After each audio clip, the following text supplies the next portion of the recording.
اس نے کہا میں ہی کر رہا تھا. فرمانے لگے یار ایک دفعہ پھر نہیں کرتا؟ تو کہنے لگا ابراہیم پہلے تو میں اپنی مرضی سے کر رہا تھا, تو کہتا ہے تو پیسے لگیں گے, پیسے ہیں تو کر دیتا ہوں.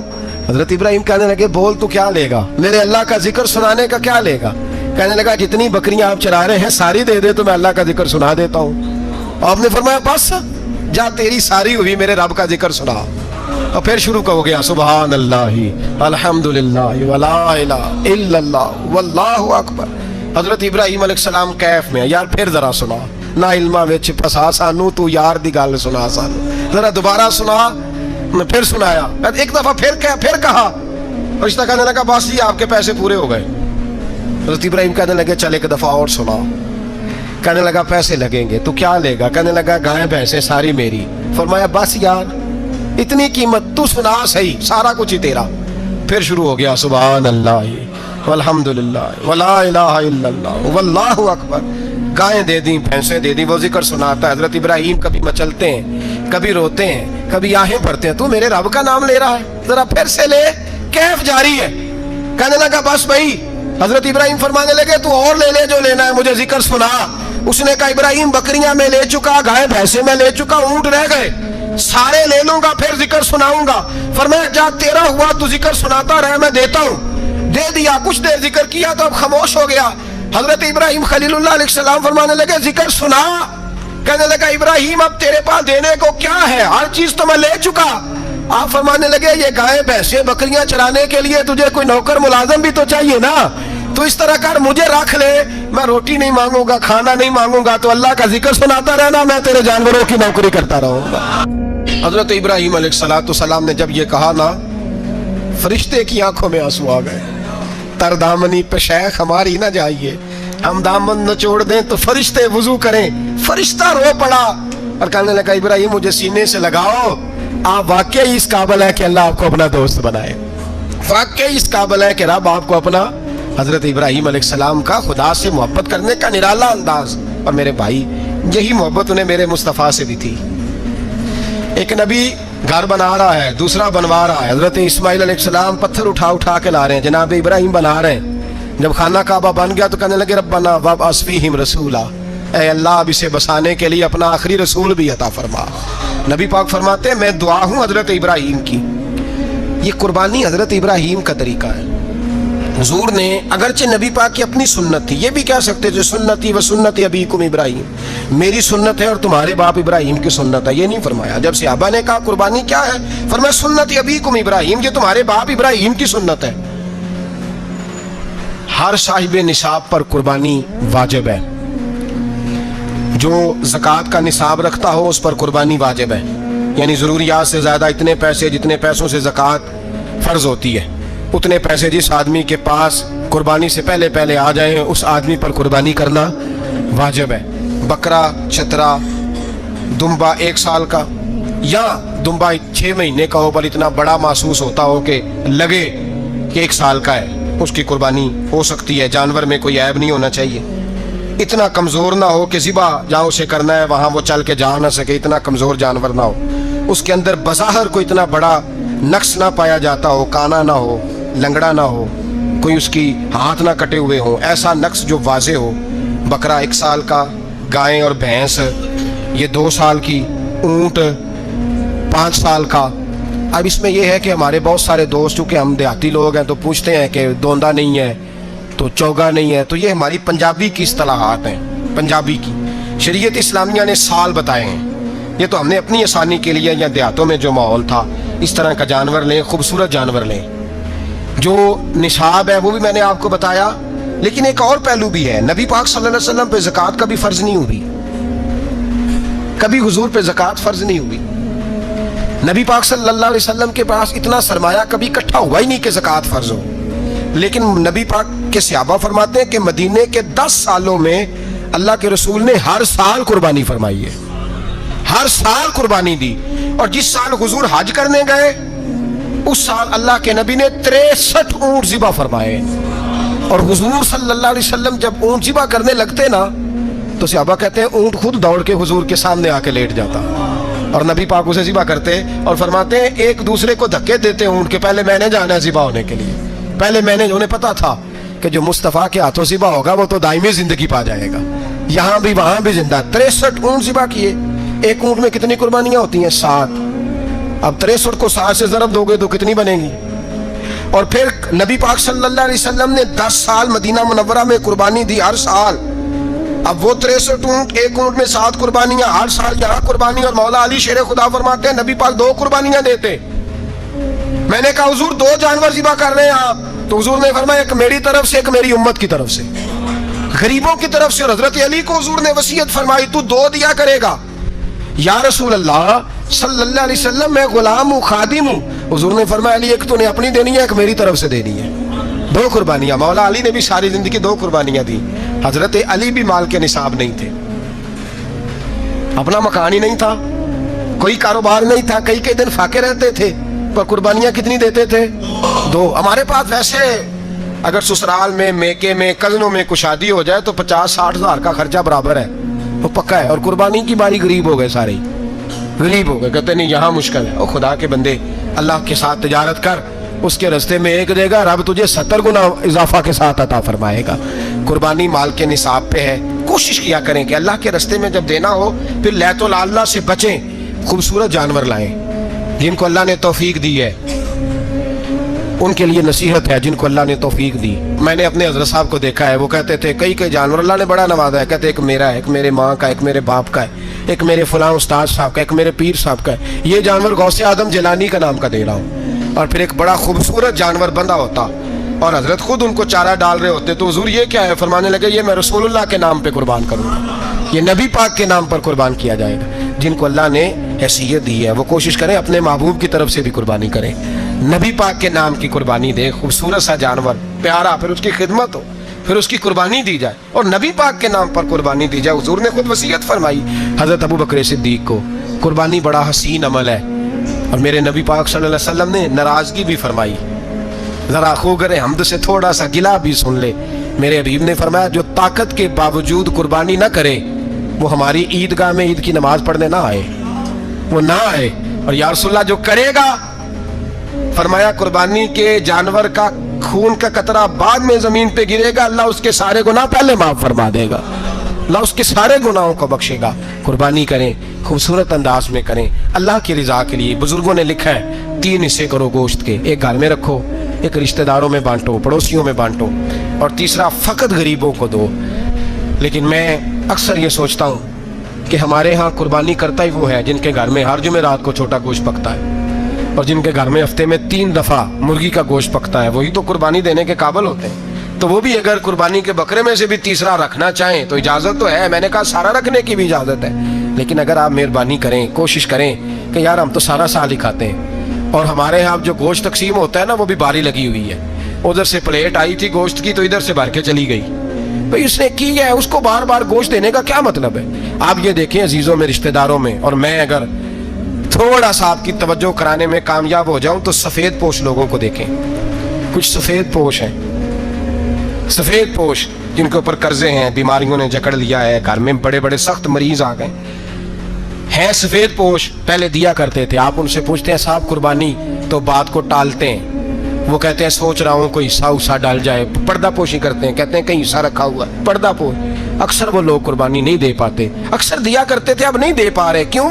اس لیے کہ مشکلات ایسی آ گئیں۔ ان لوگوں کا خیال کریں، ان کے گھروں تک گوشت پہنچا کے آئیں، ان پر توجہ کریں۔ وہ سفید پوش آدمی کبھی ذکر نہیں کرے گا، کچھ تو ایسے ہیں جو خود پہنچ جاتے ہیں کہ ہمیں گوشت دیا جائے، لیکن کچھ سفید پوش ہیں لا یسألون الناس الہافا، اللہ فرماتے ہیں کچھ لوگ لپٹ لپٹ کے سوال نہیں کرتے، سفید پوشی کا بھرم رکھتے ہیں، کا مزاج نہیں۔ ان کی طرف دیکھیں، اپنے رشتہ داروں کو دیکھیں، خاص کر ان رشتہ داروں کو دیکھیں جن کا آپ کو پتہ ہے کہ غریب ہیں، مجبور ہیں، ان کے گھروں میں گوشت بھیجیں۔ غریب بیٹیوں، غریب بہنوں کا خیال کریں، اس طرف متوجہ ہوں، ان کے ساتھ اس نے سلوک کریں، اس طرف آپ لوگ خیال کریں۔ اللہ ہمیں سمجھنے کی توفیق عطا فرمائے۔